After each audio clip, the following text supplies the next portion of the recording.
Halo semua, kembali lagi di channel Naik Level. Pada video kali ini saya ingin membahas saham DOIT ya atau Delta Dunia Makmur DBK yang sudah rilis laporan keuangan tanggal 15 Maret 2023 ya.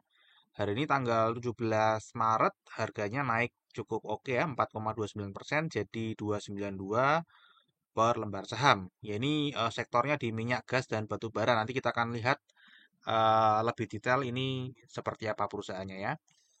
Nah, pertama-tama kita akan bahas performance harga sahamnya dulu ya. Kalau kita lihat di sini ini memang lebih banyak negatifnya daripada positifnya. Namun kalau teman-teman pegangnya 10 tahun ini sedang positif dan paling bagus adalah 3 tahun yang lalu ya. Floating profit 189%. Untuk tahun ini sendiri masih minus 3,95% ya, meskipun hari ini sudah naik 4,29%. Harga tertingginya setahun terakhir 645 dan terendahnya 264. Jadi ini sedang lebih dekat kepada harga terendahnya teman-teman ya. Jadi habis turun teman pasti. Nah, oke teman-teman ya. Ini adalah price performance-nya. Seperti biasa nanti kita akan bahas saham dot ini dari 4 analisa ya. Jadi analisa fundamental, kemudian seasonality, bandarmologi dan teknikalnya seperti apa kira-kira. Nah, sebelumnya kita akan coba pahami dulu ini bisnisnya apa, teman-teman ya. Jadi dulu didirikan tanggal 1990 ya, namanya Dayu Poleko Indonesia ya. Ini sudah beberapa kali berubah nama terakhir Delta Dunia Makmur. Jadi awalnya ini tekstil, teman-teman ya. Makanya ini harus diperhatikan juga. Awalnya ini tekstil ekspor ya, benang rayon, kapas, polyester. Kemudian berubah strateginya dengan menjual manufaktur tekstilnya, jadi menjual perusahaan tekstilnya, berubah ke properti dan industri di Indonesia. Kemudian 2009 itu mengakuisisi saham Buma ya. Selanjutnya divestasi bisnis propertinya. Jadi bisnis propertinya ini dijual, divestasi, kemudian fokus ke kontraktor penambangan batu bara. Jadi ini sudah 3 kali ganti bisnis ya. Yang pertama itu tadi tekstil, kemudian properti, dan terakhir ini kontraktor penambangan batu bara sejak 2009. Ya, jadi mungkin paling lama ya ini contohnya mungkin performance yang kita bahas adalah kontraktor penambangan batu bara. Oke.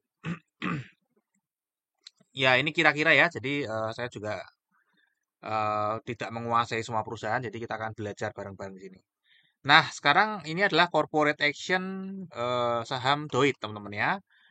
Terdekat ini sedang dilakukan, jadi ada buyback saham ya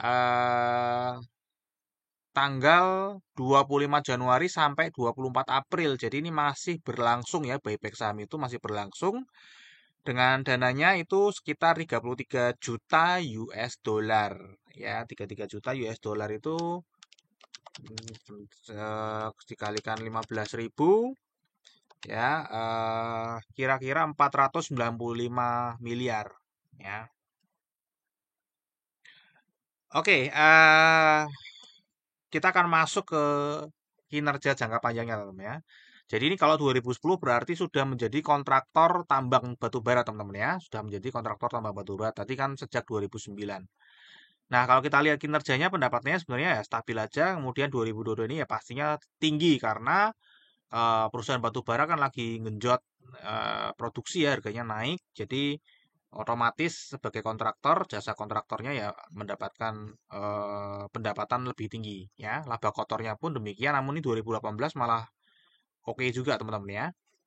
Ini 2018 untuk laba usaha paling tinggi di 2018 malah nih ya. Laba bersih juga sama ya.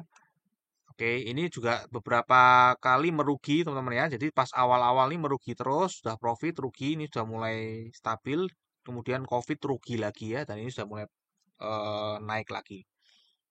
Ya, jadi secara garis besar sih ini sebenarnya naik ya. Namun ini kemungkinan ini cyclical ya, karena ada momen batu bara juga. Nah, sekarang kita akan cek dari struktur pendapatannya ya. Kalau dari sejak 2017 ini beban pokok penjualannya malah naik ya teman-teman ya. Beban usahanya turun, beban lain-lainnya turun ya. Laba bersihnya kecil sekali ya, cuman 1,8% ya teman-teman ya. Jadi eh, Ironis ya teman-teman ya. 2017 ini justru lebih besar laba bersihnya ya dibanding 2022. Padahal tadi 2022 pendapatannya paling tinggi. Ya, namun ternyata laba bersihnya malah hanya 1,8% aja dari pendapatan.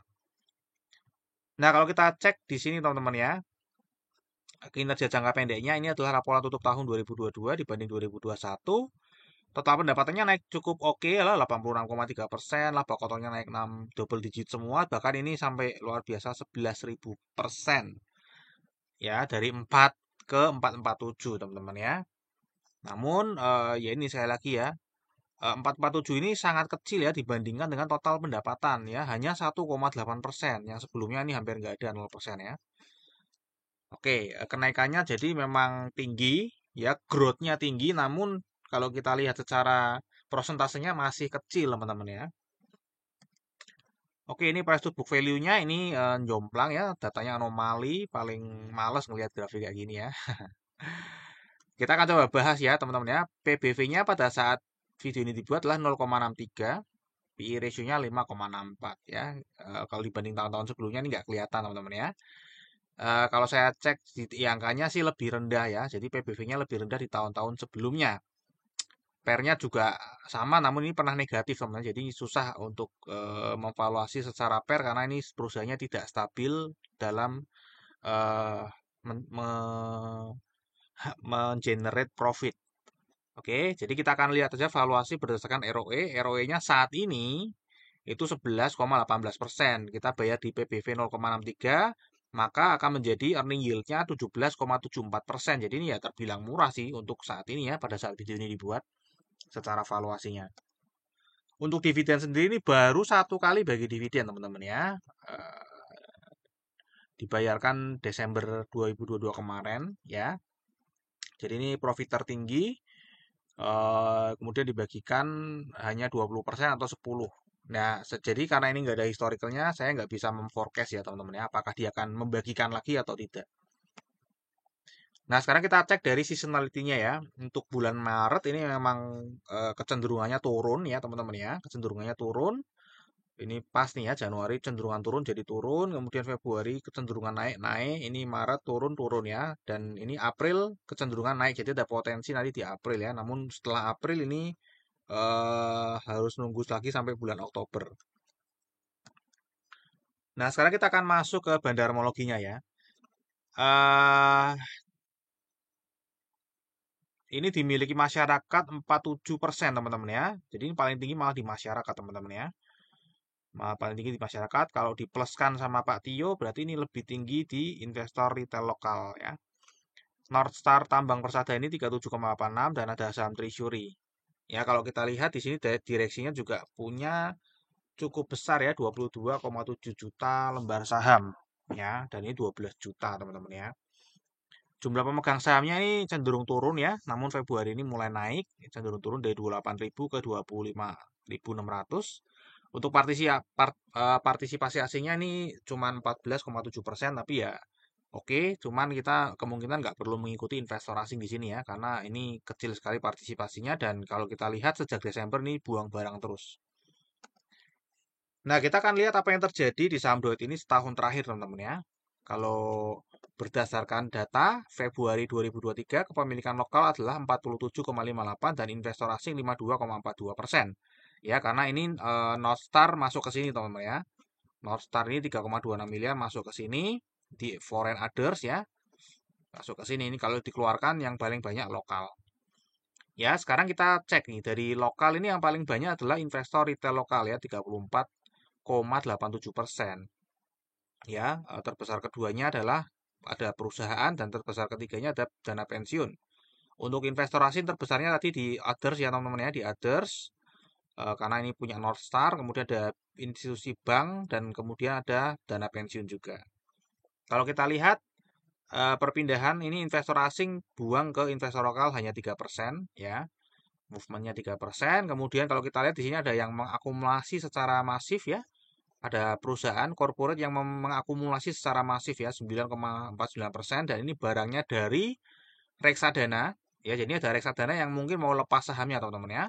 Dari 5,59% ini dibuang terus secara rutin setiap bulan sehingga sisa cuman 11 juta. Mungkin ini masih dilanjutkan pembuangan di bulan ini ya.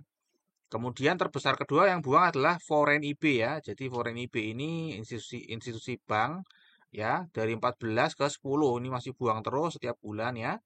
Nah, apakah masih dilanjutkan tadi yang investor asing buang kemungkinan ya ini ya teman-teman ya. Karena yang paling besar emang ini ya. Jadi institusi bank masih sedang buang barang di sini ya. Oke, jadi ini secara overall sedang ada satu yang mengakumulasi teman-teman ya. Kalau kita lihat investor retailnya juga ikut buang barang ya. Namun ini kalau kita lihat ya, mulai naik ya di 5 bulan terakhir mulai naik lagi teman-teman ya. Jadi dia buangnya di Februari tahun lalu. Kemudian ini mulai naik, ini buang lagi, ini mulai naik lagi ya. Namun secara overall ini masih minus. Nah, untuk tanggal 1 Maret sampai 16 Maretnya, tadi kan dari Februari ke Februari, ini di Broksum terlihat memang sedang akumulasi juga ya. Jadi baik jangka panjang maupun jangka pendek sedang terjadi akumulasi. Ya, tadi pelakunya adalah corporate lokal ya kalau kita lihat dari datanya. Cuman siapa kita nggak ngerti. Mungkin juga buybacknya ya. Dari buyback itu juga bisa ya teman-teman ya. Oke, terakhir teknikalnya ini sedang kemarin turun ya, kemudian ini sedang berkonsolidasi di sini, sedang sideways. Jadi kalau boleh saya gambarkan, kira-kira nanti pergerakan sahamnya mungkin akan sideways saja di sini karena sedang ada buyback teman-teman ya. Mungkin dia bisa naik ke sini, kemudian turun ke sini lagi ya, muter-muter di sini aja teman-teman ya. Likuiditasnya cukup oke ya, 7,9 M per hari. Ya, kemudian kita akan masuk yang terakhir risamnya. Tadi kinerja jangka panjangnya naik, teman-teman ya. Kinerja jangka pendeknya naik. Valuasi terbilang murah, baru 1 kali bagi dividen, jadi nggak bisa di forecast. Seasonality tadi ada potensi naik di bulan April. Bandarmologi tadi akumulasi, ya. Kemudian secara teknikal sedang sideways saja, teman-teman ya. Dan tidak lupa disclaimer ya, jadi analisa yang saya paparkan di YouTube ini adalah analisa saya pribadi yang tentunya juga bisa salah. Jadi teman-teman silakan bijaksana dalam menggunakan informasi yang ada di video ini. Ini bukan merupakan ajakan jual atau beli saham Doit. Ya, silakan teman-teman analisa sendiri, cari informasi sebanyak-banyaknya sebelum memutuskan untuk menjual atau membeli saham Doit. Sampai di sini dulu video saya. Kita akan bertemu lagi di video yang berikutnya.